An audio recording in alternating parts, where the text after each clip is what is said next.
Hey there, I'm Herald-Times sports editor Chris Korman, joined by Dustin Dopirak. We're in the last row of Assembly Hall. Not the balcony, but the bottom section. Korman decided he wanted to be creative today. We've never been here before. I have never been here. I've been here before once. You have been? Right in this area? That was where for the exhibition the game? column, yes. Yeah. Our first trip to Bloomington in, what was that, 2002? It was. We covered a football game, and then Dustin came over for a basketball game, an exhibition. Who were they playing? I think it was EA Sports. It was EA Sports. I think Teddy Dupay was on that team. Might have been. I don't know that for sure. I remember. Well, I placed a bet with him at some point. Right. About that game. Right. Lost some money. But anyway, basketball game tonight here at the Hall. Indiana. Not much trouble with... the first half was ugly, but, yeah. You know. It was kind of what you would expect from... Do we want to tell them who the other team was? It was North Carolina Central. Yeah. They kind of cut me off there. Should we tell them the score? We could. It was 81-58. Mm-hmm. You might want to know that. We're doing pretty well with the facts tonight. Yeah, we're keeping on those. It was what you'd kind of expect from right out of finals. You know, very sluggish early. Not even necessarily early. Out of the break, they looked okay, and then they just kind of went in the tank for a while. I don't know how long they went without a bucket, like late in the first half, and then woke up in the second half and pretty much routed them because they were playing a athletically inferior team. So this was a major drop off from Kentucky. So more or less just a I noticed a difference. You caught that. You're perceptive. Nothing gets past you. There was not a John Wall here today. There was not a John Wall here tonight. But there was not a John Hood here tonight. No. This is true. Yeah. This is true. There was not a Darnell Dodson here tonight. Obviously, tough to learn anything from these games a lot of time during break, with the exception of last year for that Indiana team when they really sort of struggled the most. And this time of the year was particularly, they really seemed to sort of go through some sort of growing pain or, thought they were something and then realized they weren't and lost to Lipscomb and... which, interestingly, Tom Crean brought that game up in the post-game press conference, said if there's going to be one of those moments, it's going to be Loyola on Tuesday. Right, so already kind of looking forward to that one because Tom has hyped it. But tonight's game, for the most part, a pretty standard this time of year game for this type of team. The first half struggles, I think... where it would be expected. As Crean said, finals week's always a little crazy, and he did some. Crean is always pushing us off from asking questions about minutes, about starters. He constantly says, "Oh, that doesn't matter. That's not. I don't think about that. I just think about effort at the. I'm just trying to win the game and a player's effort and energy level at the time. That's what determines it." That's fine and good, but he clearly was messing around with some things today and trying to figure out different things. Derek Elston started. Tom Pritchard did not start. First time in his 41-game Indiana career he did not start. Yeah. I think there's some meaning to that. I do too. I think it could have... I'm interested. I guess the one out would have been, we knew we were bigger than them. We wanted to run. And obviously Derek Elston gives you a better...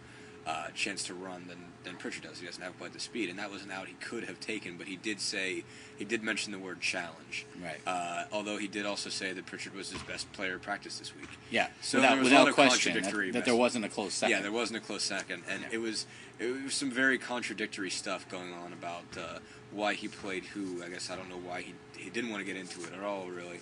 And but he did at least mention the notion that it was a challenge to Pritchard, who obviously has not been himself this year, and that's the one major hole that this team has. It seems like they're at least know what they want out of their starting positions, and Pritchard just has not kept up. I guess his end of the bargain to this point.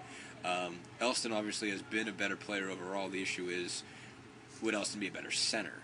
And that's a tougher thing when you're talking about a kid who's 6'9", 220. He's going to go against some bigger guys. So, I guess that's the reason why you can't give it to Elston right now full time. But so then you have to challenge Pritchard to say, we still might do this if you don't give us enough. You might not give us a better option. The question with Pritchard, really, and I sort of addressed this in my column, tried to. We wrote on a pretty tight deadline tonight. I don't know if I made any sense. We'll find out in the morning. But my gamer wasn't any good. Pritchard, it really came here, and I asked him, I said, what did Kelvin Sampson say to you when he recruited you? I know that was a long time ago, and he sort of laughed, and that was a really long time ago. Yeah. Pritchard came in here, thought that there'd be Eli Holman, handling some of the scoring duties, handling some of the real tall players. Devin Ebanks would be slashing to the rim. He said I was really supposed to be a rebounder and a big body in the middle, and because that group was going to have guys who scored, and they were going to play a certain way. And then Pritchard came in last year. Crean kept him and quite frankly needed to. Maybe not exactly a Tom Crean type of player, but needed bodies and needed Pritchard to be very, very good early in the season. This team really relied on Pritchard. So he's showed glimpses of what he could do, but then the Big Ten season came and his role changed a little bit more, and then it's changed this year with the new players, and so it's really been tough kind of building that identity for Tom Pritchard. And so he's got to. That's what they're trying to figure out right now is whatever he's doing in practice, how does he have that comfort level, and how do you get it to appear in a game? And part of it, obviously a big part of what's thrown him off of this game has been foul trouble. He gets in there and he's out. He doesn't have time to get a rhythm because he's already committed 2 fouls in the first 5 minutes. So you got to get him out of the game. Today, he still ended up with 4 fouls, but he was able to get in some minutes before. It was an issue, and obviously a big part of that was because he was playing against mostly smaller guys. There was, I think, Granger was the one guy that North Carolina Central had that had the body inside that could deal with any of Indiana's forwards.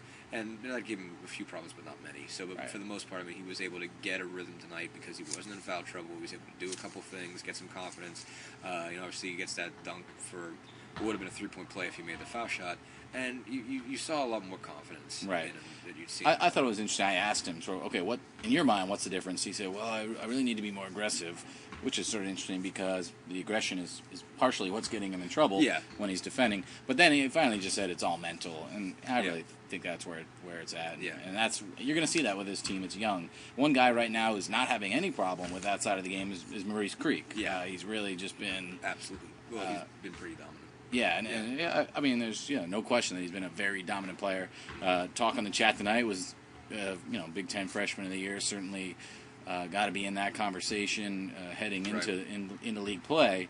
What have you seen from him that's made him so effective? I think, for one thing, we always knew he was a good shooter, but he's become, I think, just confident at all levels of the game. Whenever he's got the ball, he seems like he knows what to do with it. Basically, he can drive. He can hit that shot. He feels extremely confident with just about every shot he puts up. And I think we've said it since really the beginning of the year. He's got the most complete offensive game of any of the perimeter players. He can do whatever you want him to do.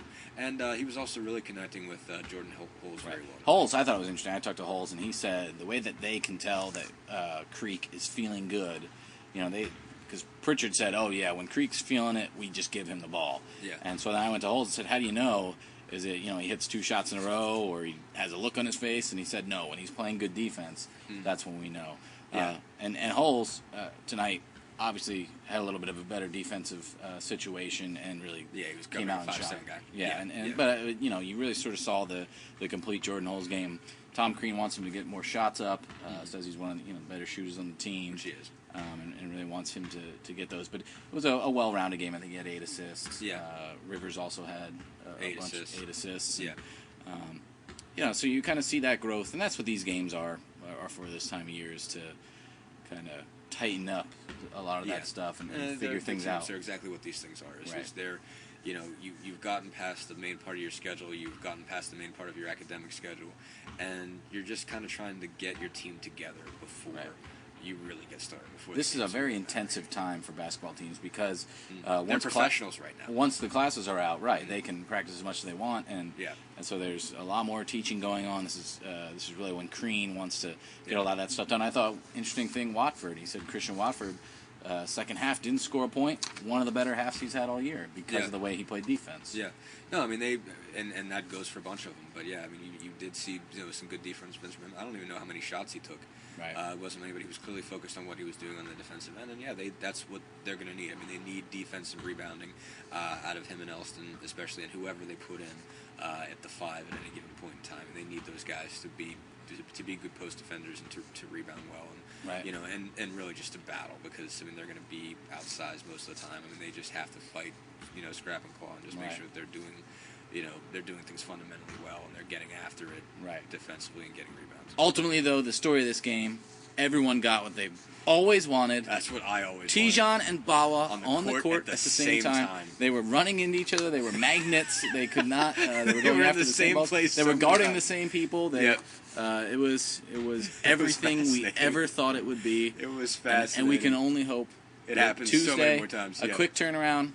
Maybe it'll happen again.